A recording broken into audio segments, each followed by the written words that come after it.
Water is heavy. It is 800 times denser than air. Because of this, there is a speed limit underwater. Most torpedoes top out at 50 knots, about 57 miles per hour. If you try to go faster, the physics of drag will rip your machine apart. But in 1977, the Soviet Union broke physics. They built a torpedo that doesn't use a propeller. It uses a rocket engine. It doesn't swim. It flies. It travels at 230 miles per hour, 200 knots. It is 4 times faster than anything NATO has. It moves so fast that the enemy doesn't have time to evade. They barely have time to blink.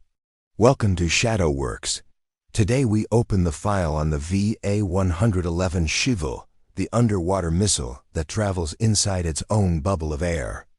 How do you make something move faster than a Ferrari underwater? You have to remove the water. The Soviet engineers used a phenomenon called supercavitation. The Shkval has a specially designed flat nose cone. As it accelerates, it bleeds exhaust gas out of the front.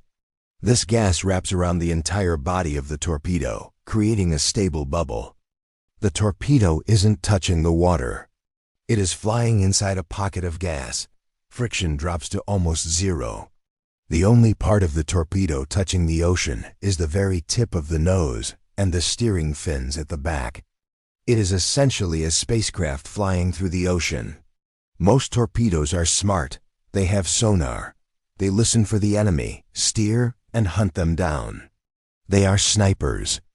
The Shkval is not a sniper. It is a sledgehammer. Because it is moving at 230 miles per hour inside a rocket bubble, it is deaf.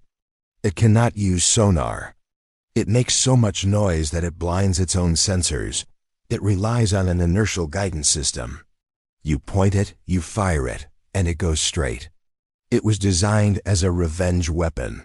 If a Soviet submarine detected a NATO launch, they would fire a Shkval down the bearing. It forced the enemy captain to cut the wire on his own torpedo and take evasive action instantly. It wasn't designed to win a chess match. It was designed to flip the board over. For decades, the Shkval was a rumor. A ghost story told by sonar operators who heard a strange whoosh underwater. But after the fall of the Soviet Union, the secret leaked. Russia started selling a non-nuclear version to export markets. Today, it is believed that Iran and China have developed their own supercavitating torpedoes based on the Shkval designs.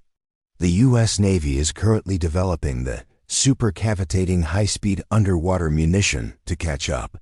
The monopoly on speed is over. The VA-111 Shkval is a terrifying piece of engineering. It proves that if you apply enough brute force, even the ocean will get out of your way. The Shkval was small and fast. But the Soviets also believed in big and silent. They built a submarine so massive it had a swimming pool and a sauna inside. It inspired the movie The Hunt for Red October. Join us next time as we enter the Typhoon-class submarine. Click here to subscribe so you don't miss the Leviathan.